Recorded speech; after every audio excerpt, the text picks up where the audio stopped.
하나님의 은혜, 연말에 우리를 다시 한번 깊이 묵상하게 하고 하나님을 떠올리며 감사하게 하는 귀한 찬양입니다. 감사합니다. 자, 이제 달력이 며칠 안 남았죠, 그죠? 옛날에는 1년, 이게 하루씩 이렇게 뜯어내는 달력이 있었는데 요즘 별로 안 써요, 그죠? 1년에 이렇게 하나씩 이렇게 뜯어내는 달력을 쓰면 연말이 되면 진짜 올해 얼마 안 남았다라는 게 눈에 보여요. 그게 보통 습자제라 그래서 굉장히 얇은 달력을 쓰거든요. 그 뒤가 비쳐요. 근데 이렇게 찢어내다 보면 이제 다음 달 달력 이렇게 걸어놓거나 그러면 다음이 비칠 정도로 내년이 가까이 와 있구나. 이게 보일 정도로 이렇게 우리에게 보입니다. 어떻습니까? 이제 지난 주간에 우리가 성탄절을 하나님 은혜 가운데 기쁨으로 보냈고 또 다시 한번 성탄절 준비하느냐고 소거했던 우리 성도들에게 다시 한번 감사의 말씀을 드립니다. 그래서 이제 12월 달을 여러분과 함께 성육신으로 오신 예수님을 떠올리면서 성육신이라는 테마를 갖고 이제 말씀을 나누고 있습니다. 첫 주에는 성육신 하신 예수님은 그냥 어쩌다 오신 게 아니라 700년이나 먼저 그 전부터 이 땅에 오신다고 약속하신 하나님의 말씀대로 오신. 지난주 같은 경우는 무슨 얘기 드렸냐면 성탄절을 앞두고 세 가지 예물을 드렸는데 그 예물 안에 그 성육신 하신 예수님이 뭘 하느냐. 첫 번째 뭐였어요? 황금이었죠, 그죠? 예수님은 이 땅에 왕으로 오셔서 우리를 다스리신다. 그리고 두 번째 유향은 제사장, 대제사장으로 오셔서 우리를 위한 모든 중보자가 되신다라는 얘기를 했고, 세 번째는 몰약.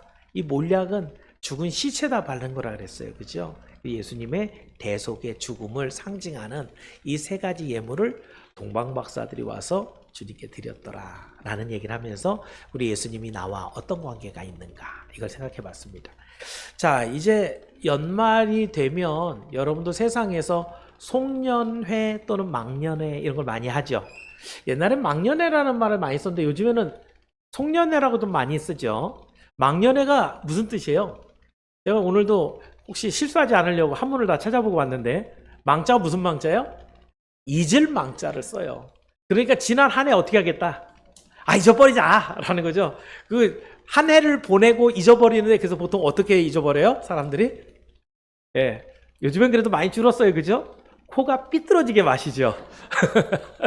술을 어떻게 마셔야지 코가 삐뚤어지는지 모르겠는데 코가 삐뚤어지도록 술을 마시고 새해가 왔는지 안 왔는지 배를 움켜쥐고 아침에 일어나는 그런 모습들이 막년회를 보내는 모습들이었는데 그러면서 어떻게 하겠다는 거예요? 지나갈 한 해 동안에 힘들고 어려웠던 일을 다음 해에 갖고 가지 말고 잊어버리자 이런 거죠. 네, 여러분 혹시 그렇게 해보셨는지 모르는데 잊어버려져요? 안 잊어버려져요? 안 잊어버려지죠. 그때 잘못한 것들은 올해 내년에도 계속해서 영향을 미치고 그렇게 싸우고 상태가 안 좋았던 사람들은 똑같이 상태가 하기가 껄끄러워요. 근데 예수님을 믿는 사람은 안 그래요. 예수님을 믿는 사람은 다시 한번 우리 찬양 인도하면서 장임순 장로님이 얘기했지만 제가 1년에 여러분에게 권하는 예배 중에 특히 한번 또 꼭 오시면 좋습니다 라고 하는 게 바로 송구영신 예배입니다. 요 날쯤만 되면 12월 31일 되면 강릉이 붐벼요 안 붐벼요? 왜 붐벼요? 뭘 보러 그렇게 온대요? 그걸 왜 그렇게 보려고 그런지 모르겠어요. 해는 똑같이 뜨는데 꼭 1월 1일 날 뜨는 해를 봐야 돼요. 그리고 뭐 한대요? 거기다가 해한테 빌어요. 해가 들어줘요? 안 들어줘요? 근데 그걸 빌어요. 사람들의 마음속에는 해가 들어주건 말건 뭐 하는 거예요? 내 소원이 있다 이거죠. 들어주건 말건 이루어졌으면 좋겠다는 거죠. 그죠? 예수 믿는 사람들은 그렇지 않습니다. 예수 믿는 사람들은 정확하게 구합니다. 누가 들으시느냐?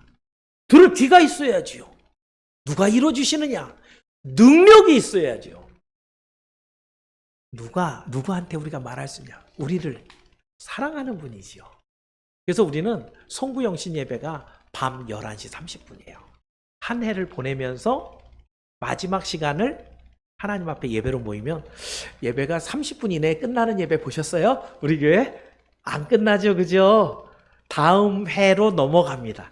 그러면서 그 해를 정말 보내고 새로운 해를 맞이하는 송구, 옛날 걸 보내고 영신, 새로운 걸 받아들이는, 맞이하는 이 예배가 바로 송구 영신 예배. 그래서 여러분들에게 꼭 권하는 예배 중에 하나가 바로 12월 31일 날, 뭐 요일에 관계없습니다. 항상 밤 11시 30분에 송구 영신 예배가 있습니다. 그 시간에 꼭 있는 게 하나 있죠. 예, 성찬식을 합니다. 성찬은 우리의 죄와 모든 허물을 예수 그리스도 보혈로 씻었다라는 걸 기념하는 거예요. 그거 먹었다고 죄가 없어지는 건 아니에요. 근데 그거 준비하기 위해서 여러분 뭐 하고 와야 돼요? 회개하고 오는 거예요. 깨끗하게. 그럼 회개하고 와서 그 성찬하면서 뭘 기념한 거예요? 지난 한 해 2025년에 있었던 내 모든 허물은 주님 다 묻어버리겠습니다. 주의 피로 덮어버리겠습니다.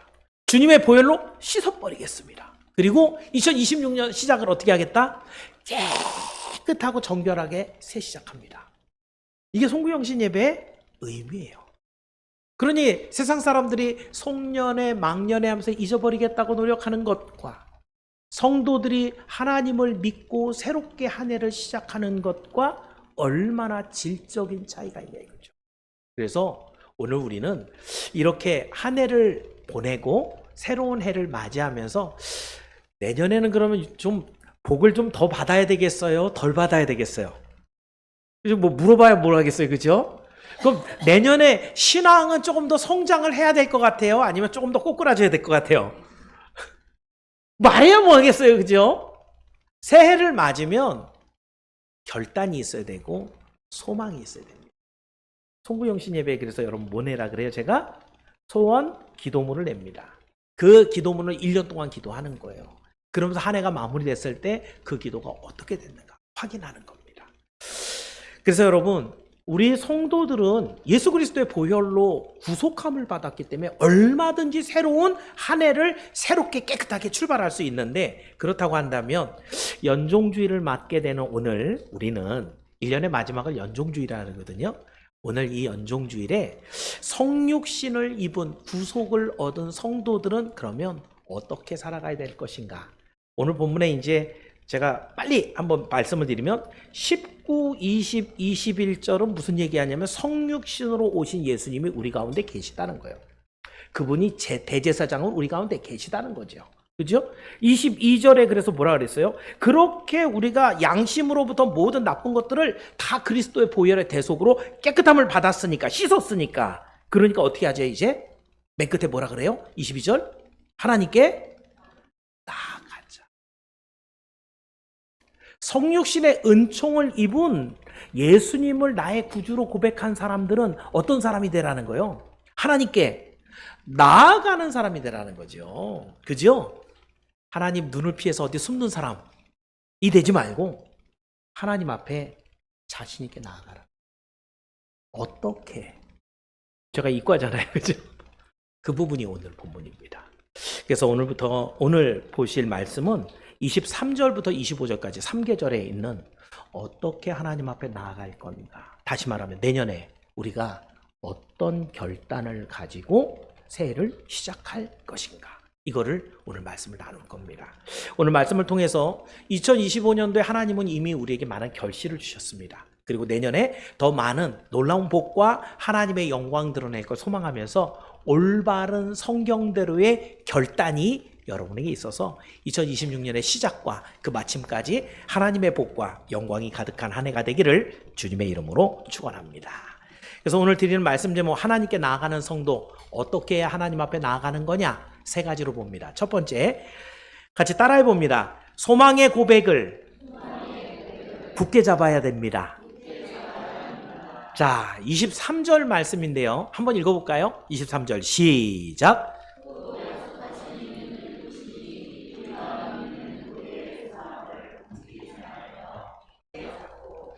여러분 한번 읽었는데 이게 머리에 쏙 들어와요? 안 들어와요? 신약성경이 원어에 있는 내용들을 그대로 직역을 하다 보니까 읽고 나도 무슨 말인지 잘 모르는 경우가 많아요. 또한 그 단어 하나하나가 함축하고 있는 의미가 되게 깊어서 제가 자꾸 얘기하는 게 신약은 되게 어려운 성경이에요. 진짜 어려워요. 구약은 스토리가 있기 때문에 한 문단을 휙 지나갈 수 있는데 신약은 그것을 막 압축해 놓은 것들이 많아요. 그러니까 여러분이 이런 걸 한 대목을 보더라도 그 안에 있는 걸 싹 들춰볼 필요가 있어요. 근데 오늘 본문에 보니까 옛날의 성경, 개역 한글 성경에도 잘못했었는데 이번 성경에서도 잘못 번역하고 있는 구절이 하나 있어요. 그게 뭐냐면 믿는 도리의 소망이에요. 원래대로 한다면 소망의 믿는 도리 이렇게 돼야 돼요. 그러니까 앞뒤가 바뀌었죠. 그러니까 믿는 도리 그러면 간단하게 믿음이란 얘기예요. 그럼 여러분 이 단어가 말장난 같지만 소망의 믿음과 믿음의 소망은 뭐가 다른가? 여러분 뭘 소망해요? 여러분이 바라고 기대하는 게 뭐예요? 가장 중요한 거. 천국이에요. 그죠? 우리의 죄사함과 거듭남과 천국이 우리 소망이에요. 그죠? 이게 결과물이에요. 그걸 위해서 필요한 게 뭐예요? 우리 믿음은 뭐예요? 예수를 그리스도로 고백하는 게 우리 믿음이죠. 그죠? 그럼 이 믿음 갖고 소망은 완성이 되는 거예요. 이 소망은 믿음을 통해서 이루어지는 거란 말이죠. 이 소망과 믿음의 관계는 그런 거예요. 그러면 지금 만약에 오늘 본문대로면 믿음의 소망을 가집시다. 그러면 우리 뭐 보고 가자는 거예요? 천국 보고 갑시다. 이런 얘기를 하는 거죠. 무슨 말인지 알겠죠? 근데 오늘 본문은 그 얘기하는 게 아니에요. 소망의 믿음을 꼭 잡읍시다. 이런 얘기를 하는 거예요.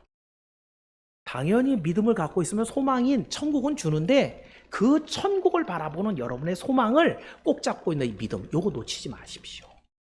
뭐 하는 거 지금 얘기하고 있다고요? 하나님께 나아가는 방법을 얘기하는데 그 나아가는 방법은 믿음 꼭 잡는 거라는 거예요.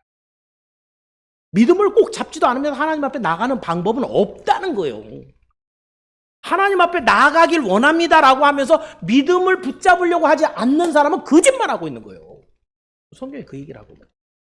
자, 그렇다고 한다 하나씩 좀 얘기하면 믿는 도리.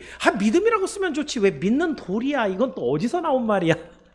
보통 피스토스라고 하는 게 믿음이라는 단어인데 여기에는 호몰로기아라는 단어입니다. 단어가 달라서 좀 차별을 두려고 그랬던 것 같는데 이 믿음이라고 써도 돼요. 근데 이 단어는 어디서 보통 쓰여지냐면 여러분이 세례 받죠?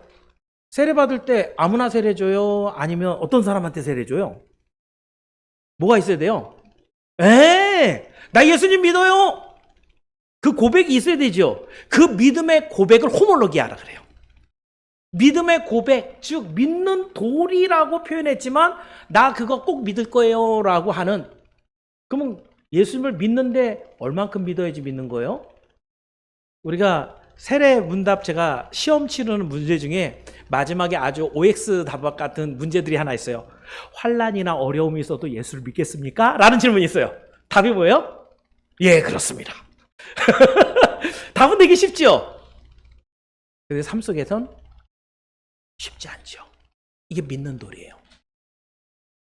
우리가 세례를 받을 때 정답을 써내야지 동그라미가 되고 점수가 되잖아요. 점수를 받기 위해서 공부해갖고 쓸 수는 있는데 그게 정말 신앙의 고백이 되는 것은 또 다른 문제가 된다는 거예요.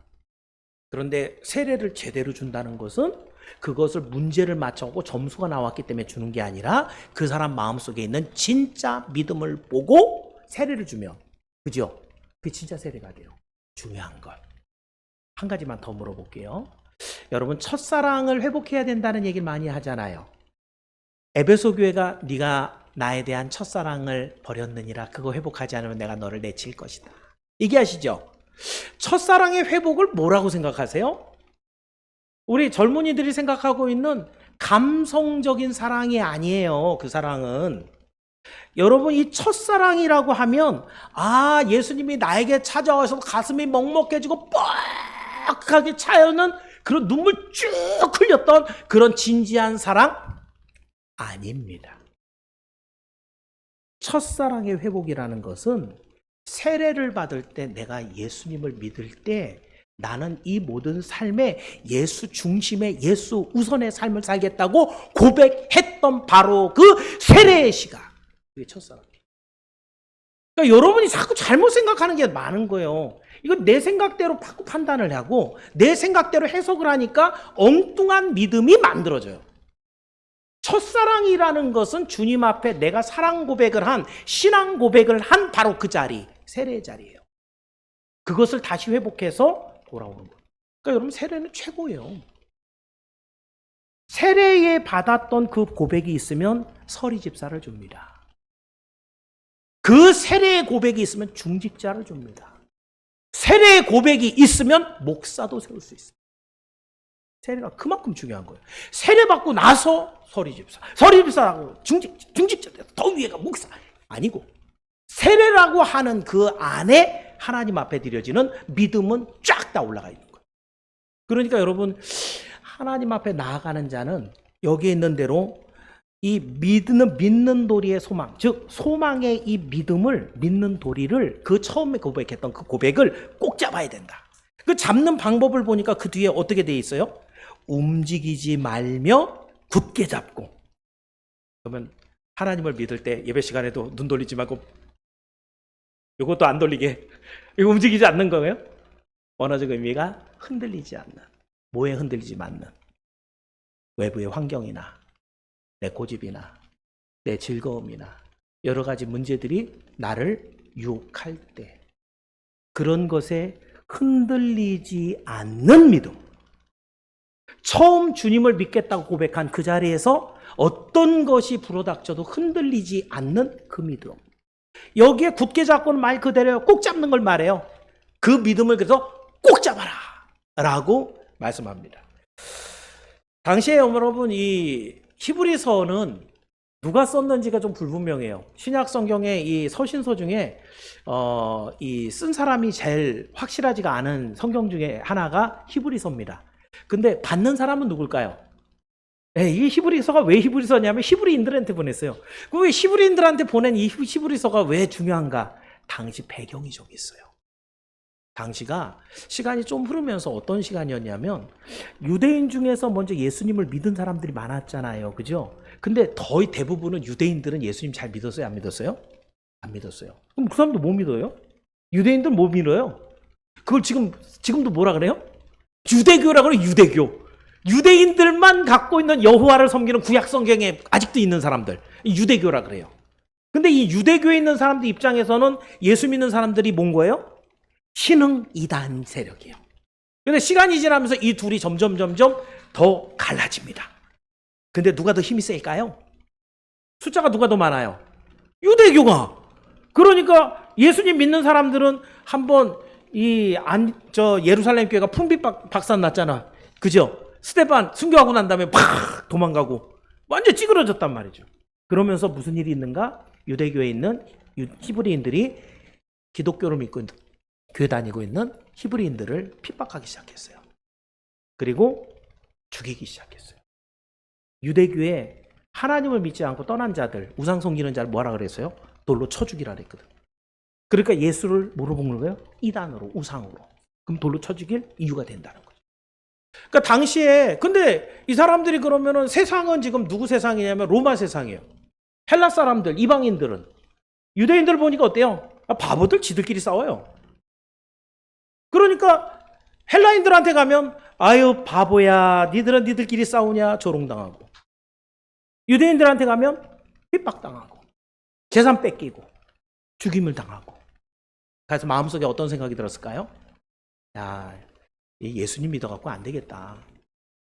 그냥 다시 유대교로 돌아가야지. 이거 이래갖고 못 살겠다 라고 생각해서, 사실 그렇게 돌아가는 사람들이 있었을까요? 없었을까요? 꽤 있었던 거예요. 그랬을 때 히브리서를 보냅니다. 히브리서 뭐 하라는 얘기예요? 그래서 지금 오늘 말씀대로 하나님께 나아가자. 그 하나님께 나아가는 사람은 그 믿음의 소망의 그 믿는 도리를 안 놓치는 사람이야. 흔들리지 말고 그걸 꼭 잡는 사람이야. 그 어떤 어려움이나 환난이 와도 그 믿음을 지켜내고 꼭 잡고 있는 사람. 이 사람이 하나님께 나아가는 사람이라고 얘기하는 거죠. 그러면서 그렇게 강력하게 권할 수 있는 내용은 23절 이유는 23절 앞에 무엇 때문에 그걸 그렇게 강조할 수 있대요? 뭐라 그랬어요? 또 약속하신 이는 누가 약속했는데요? 무슨 약속을 했는데요? 하나님께서 예수를 믿는 자마다 멸망치 않고 영생을 얻게 하신다. 누가 약속했어요? 예수 그리스도께서 친히 약속을 주셨단 말이죠. 근데 그분이 미쁘시다. 미쁘다라는 말 요즘 잘 안 쓰죠. 이게 무슨 말이에요? 제가 또 찾아봤잖아요. 또 헛소리 할까봐. 딱 한 가지 의미 있어요. 사전에 뭐라고 한다? 믿음성이 있다. 믿음성이란 말 잘 안 씁니다. 우리는 믿음직하다 이렇게 많이 쓰죠. 믿을 수 있다는 얘기예요. 확실하다는 거예요. 누가 이걸 주신 약속을 주신 분이 어떤 분이라? 예수님이거든요. 하나님이시거든요. 그분이 믿을 만한 분이 우리에게 주신 약속이기 때문에 우리는 그 어떤 환난에서도 이 소망, 이 담겨있는 믿음의 돌이 이 믿음을 놓치지 말아야 돼. 흔들리지 말아야 된다. 꼭 잡고 있어야 된다. 라는 얘기를 하는 거죠. 그렇습니다. 우리가 그 어떤 환난이나 어려움이 있어도 믿음을 붙잡을 수 있는 것은 여러분이 젊은 사람들이 얘기한 대문자 튀면 어떻게 해요? 계획을 세우고 계획대로 내가 딱딱딱 내가 의지가 대단하고 나는 한번 한다는 하는 사람이야. 나는 이렇게 하기로 했으니까 난 이렇게 해. 이렇게 해갖고 만약에 책임을 진다고 한다면은 그 모든 믿음의 결과도 우리가 책임을 져야 되는 거예요. 그죠? 근데 성경은 얼마나 은혜로운지 이 모든 책임은 누가 지신다는 거예요? 믿으신 하나님이 약속을 주셨기 때문에 우리는 연약하고 부족하지만 넘어질 수도 있지만 그 약속은 이루어진다는 거예요. 우리가 믿음을 꼭 잡을 수 있는 것은 그 믿음의 약속을 주신 분이 정말 믿을 만한 분이기 때문에 그분에게 책임을 다 넘겨드리고 그분만 믿으면 돼. 지금 히브리서 기자가 그렇게 얘기합니다. 그러므로 여러분 끝까지 믿음을 지키길 바랍니다. 세상이 마지막이 되면 자기가 하나님하고 떨어져 있는데도 떨어진 걸 모르는 시대가 돼요. 하나님은 있어요. 하나님을 믿는다는 교회도 있다니까요. 여러분이 알고 있는 요한계시록에 있는 땅에서 올라온 짐승은 거짓 종교 지도자들이에요.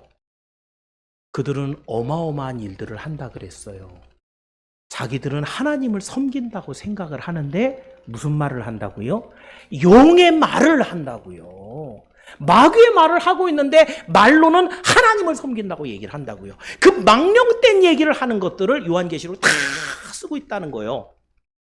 여러분이 생각하는 것처럼 이 세상에 예수를 믿고 교회 다니는 사람이 이렇게 많은데 그런데 욕먹고 있잖아요. 왜 그렇습니까? 믿음의 도리를 자꾸 버려버리는 거죠. 여건과 환경에 따라서 타협해버리고 눈 감아버리고 포기해버리다가 우리 믿음은 흔적도 없이 없어졌는데 입에 붙은 그 고백이 남아서 나는 예수 믿는 사람이고 예수님은 날 사랑해. 그 하나밖에 안 남아서 그랬을 때 그 믿음의 믿는 도리를 붙잡고 있지 않은 그 사람은 사실은 하나님께 나아가고 있지 않은 사람이에요. 오늘 성경 말씀이 얘기하는 것처럼 하나님께 나아가는 사람은 그 소망의 믿음의 도리를 꼭 붙잡고 있어요. 시간이 갈수록 그런 사람은 숫자가 줄어듭니다. 그런 교회는 점점 적어지게 돼 있어요. 계시록이 그렇게 말하고 있단 말이죠. 그렇다고 한다면 여러분은 연말에 더 정신을 바짝 차려야 돼요. 어떤 교회가 정말 하나님의 말씀을 선포하고 있는지, 어떤 성도가 주의 말씀 안에 믿음을 붙잡고 있는지, 우리가 어떤 길을 쫓아가는 것이 성경적으로 주의 뜻인지 이걸 분별할 줄 알아야 돼요. 그래서 여기에 있는 우리 선양의 모든 지체들은 신실하신 하나님의 약속을 붙들고 그분이 믿으신 분이니 그분이 약속하셨으니 그 약속 믿고 끝까지 그 믿음을 붙잡음으로 주님 약속하신 천국에 모두 들어가는 우리 모두가 되길 주의 이름으로 축원합니다. 두 번째는요. 첫 번째 하나님 앞에 나갈 때 믿음 꼭 잡으라는 얘기했어요. 근데 약간 추상적이죠. 그죠? 그렇게 얘기 끝나지 않겠죠. 두 번째 따라해 봅니다. 사랑과 선행을 격려해야 합니다. 자, 성육신을 믿고 있는 성도가 하나님 앞에 나아가는 방법 두 번째는 24절인데 24절 읽어볼게요. 시작.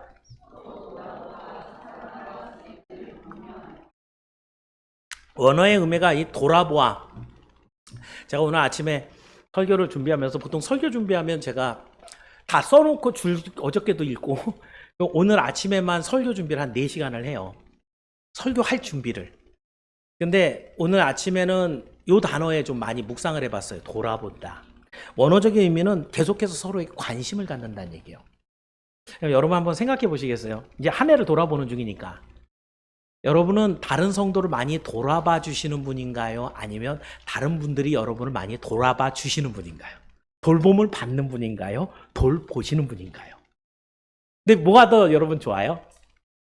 누가 나를 좀 돌봐줬으면. 그죠? 근데 성경은 뭐라 그랬어요? 여기에 돌아보아는 돌아봐줘라라는 얘기예요. 그죠?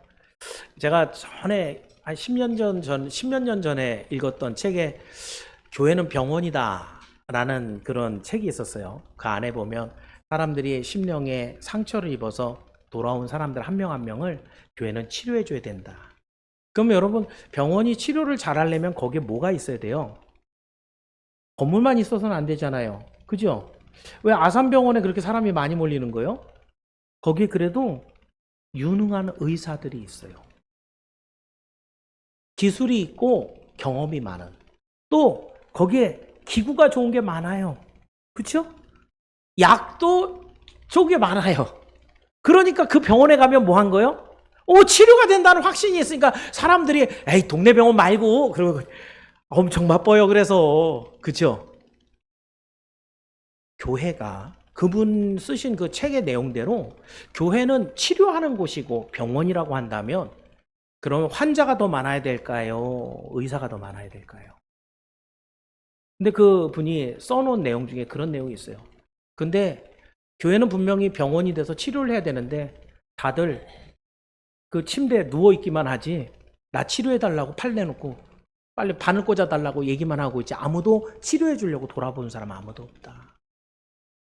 목사마저도 나 아파요 올라가서 누가 치료해 줄 겁니까? 여러분들에게 다시 한번 얘기 드리기는 성경이 말씀을 어떻게 하고 있는가. 지금 무슨 얘기하고 있어요? 하나님 앞에 나아가는 방법 얘기하고 있죠. 그죠? 믿음을 꼭 붙잡으라는 것은 여러분의 그게 먼저 나오겠네. 상상을 많이 뛰어넘지 않은 그런 부분이에요. 두 번째 얘기하고 있는 부분은 돌아보라는 얘기예요. 너희는 케어를 받는 자이긴 하지만 성령이 하나님께서 또 중직자들이 여러분을 돌보고 있지만 그러나 또한 뭐 하는 자가 되라? 돌아보는 자가 되라. 돌아보는 자. 이기적인 신앙이 되지 말고 이타적인 신앙이 되라는 거예요.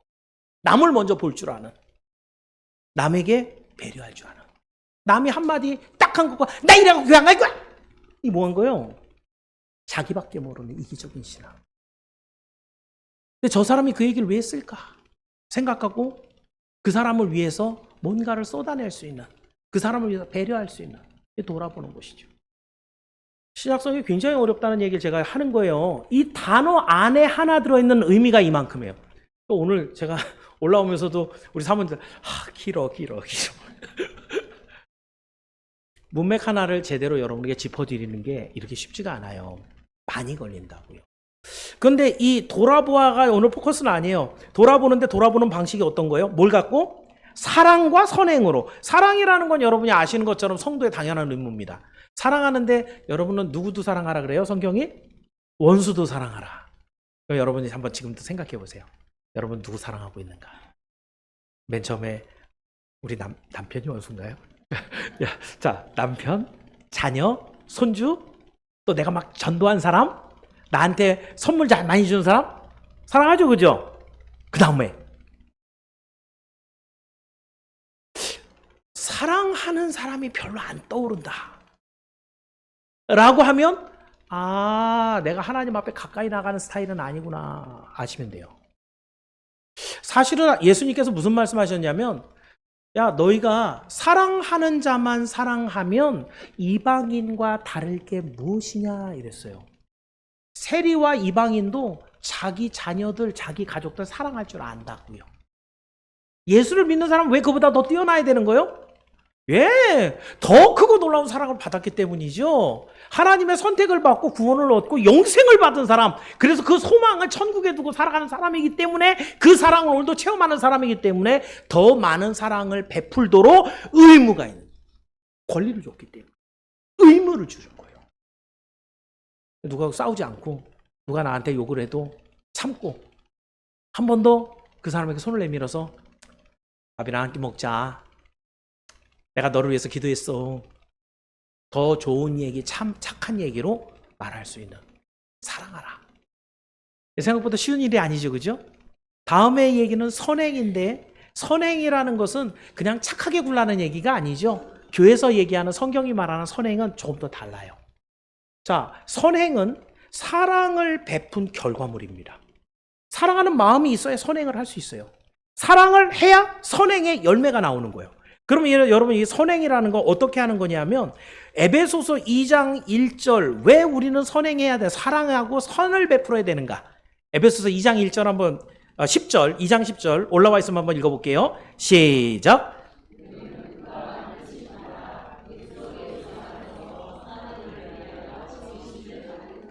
여러분, 왜 만들었다고요? 지으심 받았다 그랬죠? 뭘 위해서? 착한 일, 이게 선행이죠. 그죠? 착한 일, 선행, 한문으로 바꾸면 선행이잖아요. 그죠? 여러분, 뭐 때문에 지어졌다고요? 선한 일. 그 선한 일이 뭔데요? 이걸 다른 말로 바꾸면은 봉사입니다. 서비스예요.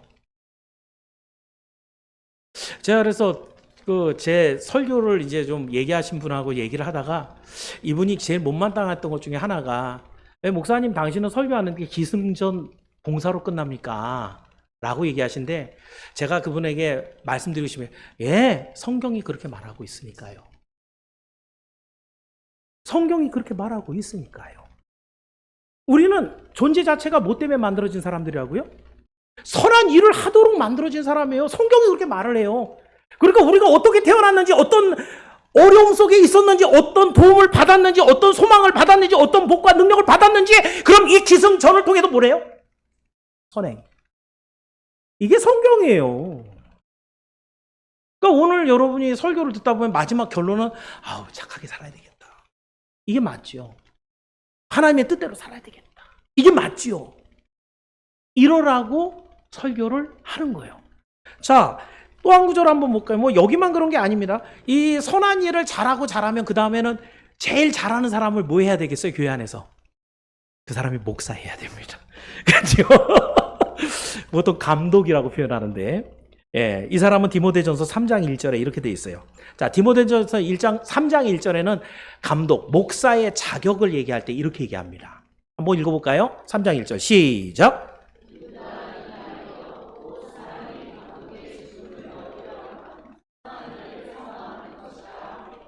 감독은 그러니까 맨날 뭔 생각해야 된다는 거예요? 선한 일을 사모해야 돼. 사모는 생각하는 정도가 아니죠. 막 좋아해야죠. 그죠? 사모할 때 사모한다는 건 사랑하고 막 연모하고 이런 뜻이잖아요. 사모하는 자가 돼요. 그러니까 여러분도 이제 목사가 만약에 선행을 사모하는 사람이다 그러면 맨날 강단에서 하는 얘기 뭐예요? 베풀고 사랑하고 봉사하고 섬기고 이런 얘기를 아주 듣다가 보면 어떻게 돼요? 나도 그렇게 살아야 되나 보다. 그래서 목사는 그런 사람 세우라는 거예요. 이 사람 만약에 목사가 돈을 좋아하는 사람이다. 그럼 맨날 돈 얘기할 거 아니에요. 맨날 노는 거 좋아한다. 노는 얘기할 거 아니에요. 죄 짓는 거 좋아한다. 죄 짓는 거 얘기할 거 아니에요. 성도에게 과연 무슨 얘기를 해줘야 되는가, 목사는? 선한 일을 사모하는 자. 선한 일을 행하도록 자꾸 여러분을 격려하는. 이게 다가 아니죠. 그래서 예수님이 마태복음 5장 16절에 하나님이 영광 받으시는 방법 이렇게 써놨어요. 마태복음 5장 16절입니다. 읽어봅니다. 시작.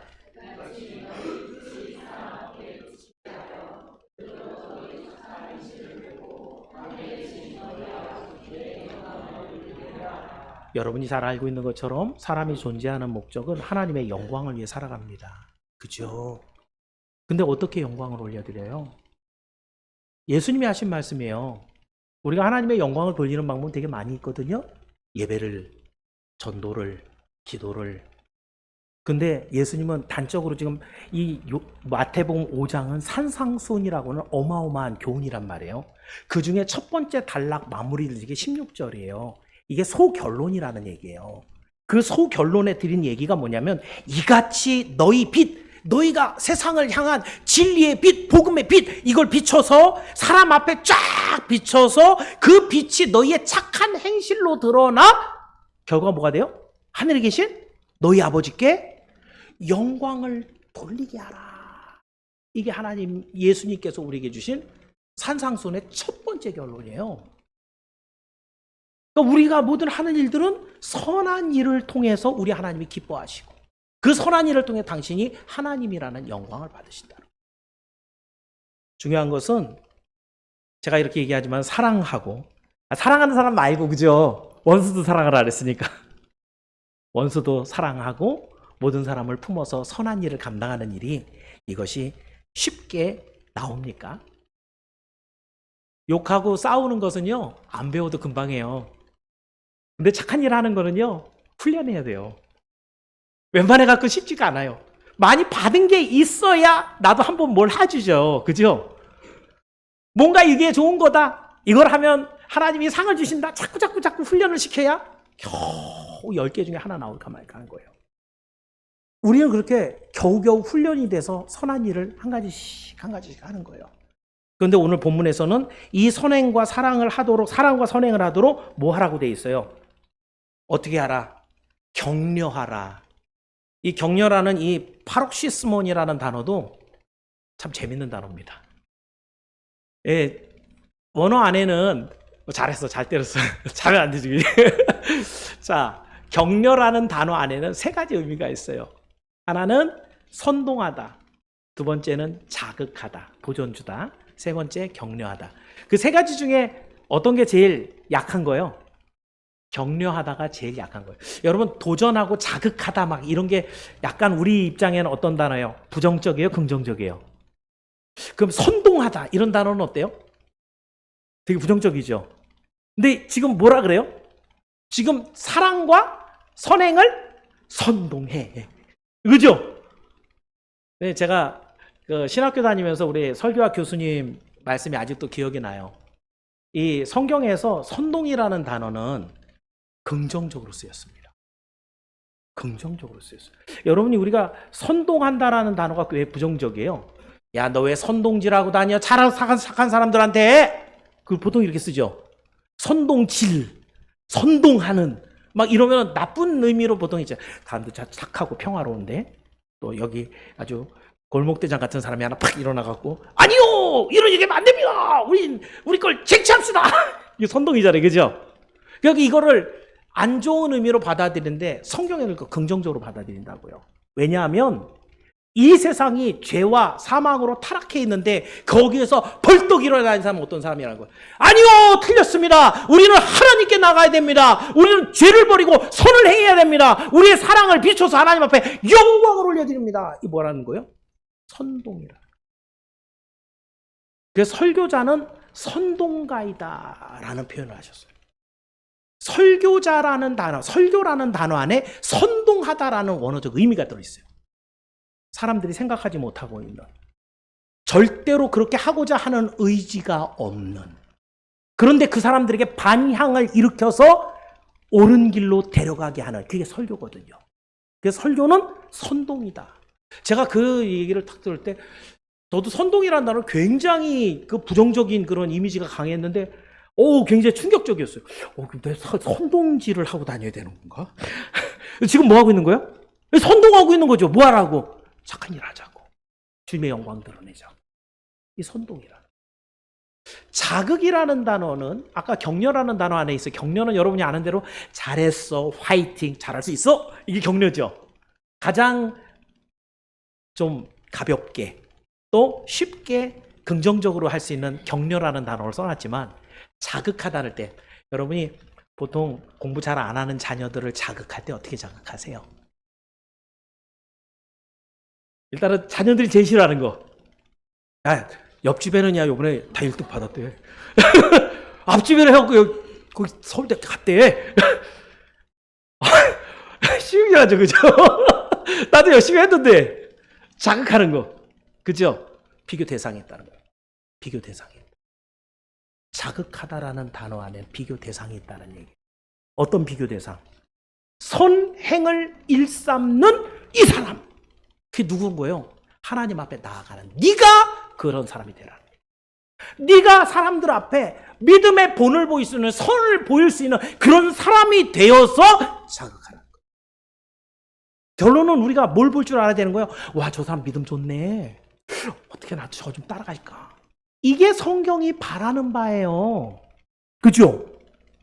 네가 하나님 앞에 나아가는 사람은 사랑과 선행으로 자극을 줄 수 있어야 되는데 그 자극을 주는 게 야, 너 니까지 그 믿음 갖고 쟤 이렇게 비교하지 말고 이 얘기가 아니고 비교 대상이 있는 거예요. 그 대상이 누군 거예요?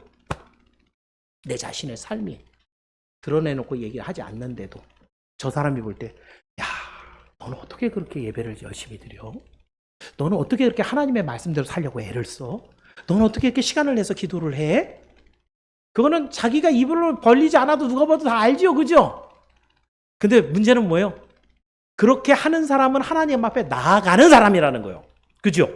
그런데 반면에 나가지 않는 사람은 그거 자체를 부러워하지 않아요. 본을 받으려고 하지 않아요. 변화되려고 하지 않아요. 하나님 앞에 나오는 그 자체를 앉아있는 것으로 만족하고 끝난다 이거죠. 나는 저만큼 믿음에 올라갈 거 관심 없어. 나는 그렇게 선행을 베풀 거 필요 없어. 그 믿음의 본을 볼 줄 모르는 눈으로는 하나님 앞에 나갈 수가 없어요. 그 눈이 열려야 돼요. 그게 부러워야 돼요. 하늘에서 받을 그 사람의 상급이 보여야 돼요. 그것이 막 배가 아파서 나도 자극을 받아서 하나님의 선한 일에 열심을 내는 거. 이게 오늘 이 본문의 이해입니다. 한 구절이에요. 설교를 그냥 넘어갈 수도 있어요. 이거 그냥 읽고 우리 사모님이 그냥 읽고 내려와. 읽고 내려갈 수도 있어요. 아무것도 줄 수 있는 게 없어요. 설명을 해줘야 된단 말이죠. 이게 무슨 말인지. 격려한다. 잘했어. 화이팅. 네. 화이팅. 할 수도 있어요. 근데 조금 더 착을 줘서 나의 열심히 하고 애쓰는 이 모습을 통해서 본을 보여서 저 사람이 자극을 받게 해갖고 그래서 하나님 앞에 나가게 하는 거기에 더해서 내가 이렇게 합시다. 우리가 이걸 버리고 죄를 버리고 하나님의 뜻대로 가야지요. 주의 몸된 교회를 위해서 수고해야지요. 선동하는 것까지 이 모든 것들이 격려. 하나님 앞에 나아가는 게 쉬운 것 같아요? 어려운 것 같아요?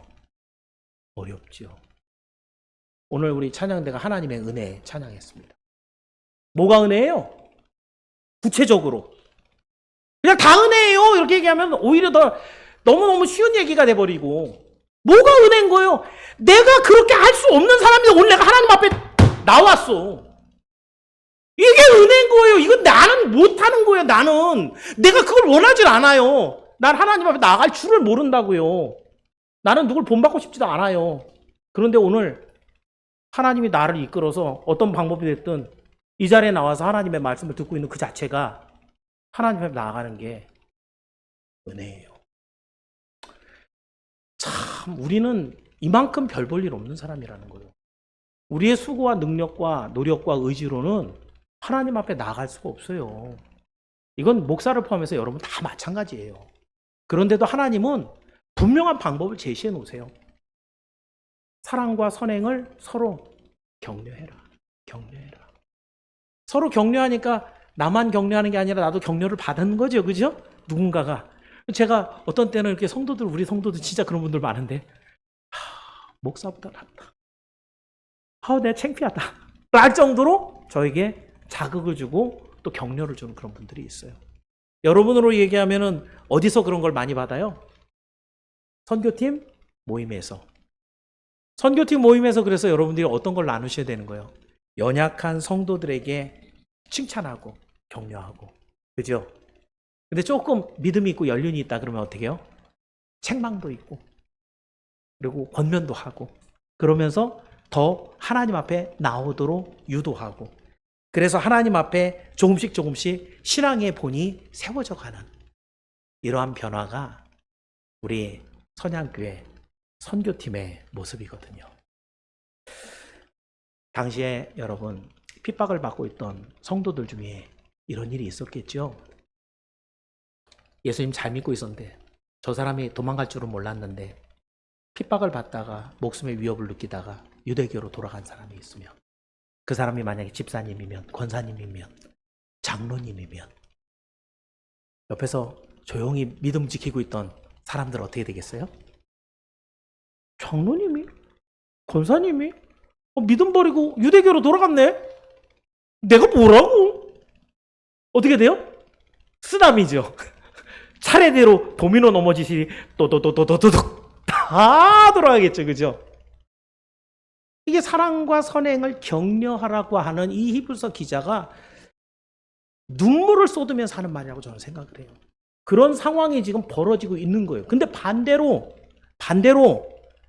믿음은 장로가 지키는 게 아니에요. 믿음은 천국 가는 사람이 지키는 거예요.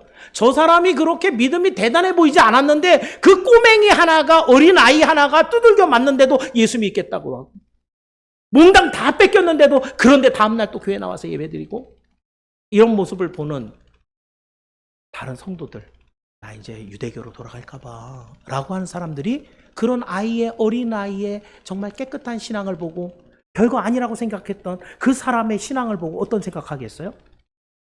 정신 차려야지. 내가 믿은 기간이 얼마인데 저 아이보다도 믿음이 못하단 말인가. 일어나야죠. 이게 지금 이 말씀의 내용이에요. 사랑과 선행으로 격려하여. 그러므로 여러분, 오늘 우리는 이렇게 핍박의 때를 통과하고 있지는 않지 않습니까? 그렇게 어려운 시간은 아니잖아요. 때때로는 남편이, 아내가, 때때로는 엄마 아빠가, 또는 직장에서 여러분의 신앙을 방해하고 핍박할 수는 있어도 죽이려고 달려들지는 않잖아요. 아직은. 그런 때가 오고 있거든요. 지금 준비해 놓지 않으면 그런 환난의 때가 오면 아무도 믿음을 지키지 못합니다. 그래서 여러분에게 말씀을 드리기는 장로님이 본인이 돼주세요가 아닙니다. 주님 앞에서 내가 믿음의 본이 되겠습니다. 이 결단이 있어야 돼요. 한 해가 맞춰지고 새해를 맞이할 때 여러분 안에 결단이 생기고 다짐이 있을 때 과연 여러분 무슨 기도의 제목을 하나님 앞에 드릴 거냐 이거죠. 오늘 여러분 스스로가 여러분 스스로에게 내가 믿음의 본이 되게 해주십시오. 나를 보고 누군가는 다시 한번 하나님 앞에 온전하게 서려고 다짐할 수 있는 그런 믿음의 본이 되게 해서 우리도 사랑의 이 선행의 이 격려를 통해 하나님께 나아가는 그런 교회가 우리 성도들이 되게 해달라고 그렇게 간구하고 그걸 이루어내는 2026년이 모두 되기를 주님의 이름으로 축원합니다.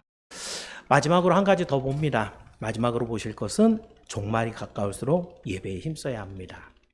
자, 성육신을 믿고 하나님 앞에 가까이 나아가는 성도 지금 두 가지 얘기했습니다. 하나는 믿음 꼭 붙잡으라 그랬습니다. 두 번째는 사랑과 선행의 본을 이렇게 격려하는 이 모습을 하라 그랬고, 이건 행동이고요. 그 행동의 더 구체적인 모습이 뭐냐면 25절이에요. 자, 지금 무슨 얘기를 하고 있냐면 잘 보셔야 돼요. 성경은 굉장히 조직적이에요. 그 구조가 엄청나요. 23절에서는 믿음! 추상적인 그런 것들. 근데 그 믿음이라는 건 뭐냐면 선행과 사랑으로, 사랑과 선행으로 이루어진 삶의 돌봄, 본이됨, 이거였단 말이에요. 그런데 그걸 더 구체화해서 가장 중요한 핵심 딱 집으면 그게 25절이에요. 자, 25절 읽어볼까요? 25절 시작!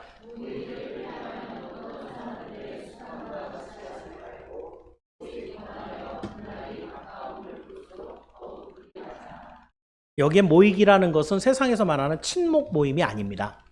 교회당에서 모여서 하나님 앞에 드리는 예배를 말하는 것이에요. 이 모임, 모이기, 이 예배를 얘기하는 겁니다. 자, 그랬을 때 여러분, 교회 찾아온 박해, 사람들이 핍박을 피해서 어디로 가요? 예배를 자리를 피하게 되죠. 그죠? 그랬는데 이게 점점 반복하니까 뭐가 돼요? 오늘 본문대로 얘기하면 습관이 돼요.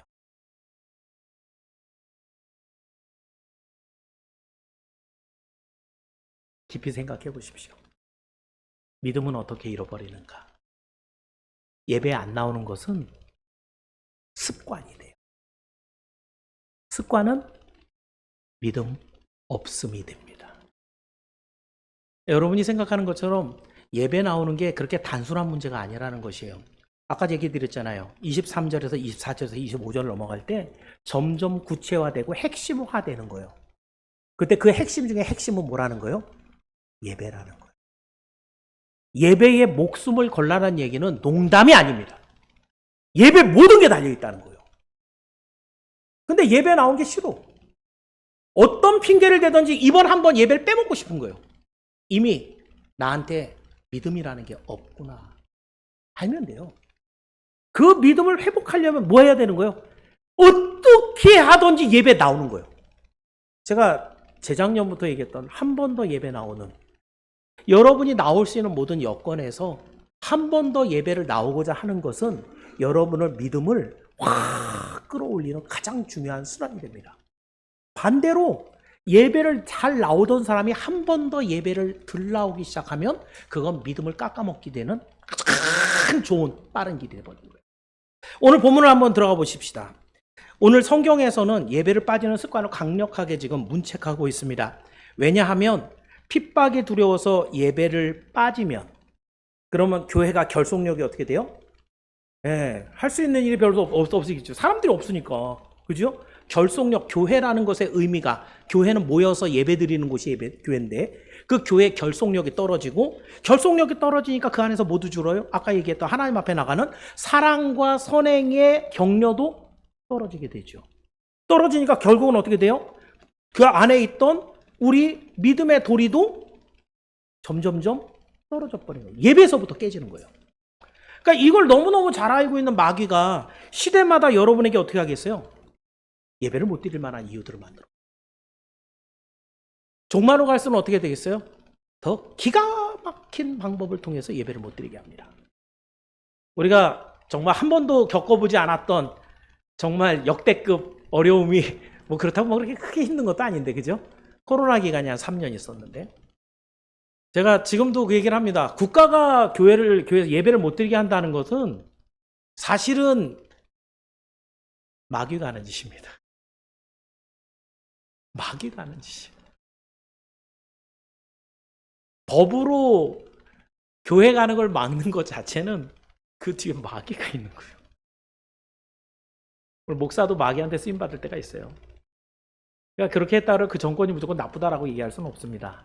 근데 여러분은 분별력을 갖고 있어야 된다는 거죠. 세상의 법과 하나님의 법이 상치할 때, 그때 우리는 하나님의 법을 따를 줄 알아야 되는 분별력을 갖고 있어야 돼요. 그래서 그때 코로나 기간 동안에 예배 드리지 말자, 인터넷으로 드리자. 지금도 인터넷 드리는 사람들이 있어요. 인터넷으로 예배 드리니까 여러분 어떠시던가요? 예배가 잘 되던가요? 예배 드리면서 앉아갖고 발가락도 파고 물도 한 잔 갖다가 먹고 떠들기도 하고, 누가 뭐라 할 사람 없고 예배 방해도 안 주잖아요. 그죠? 예배가 아니라는 거예요. 예배는 정한 시간 정한 장소에 나와서 내 정결한 몸과 마음을 하나님 앞에 드리는 시간이에요. 제가 지금 설교한 지 거의 한 50분 돼 가거든요. 이 시간에 일어나서 앉았다 일어났다 못 하잖아요. 그죠?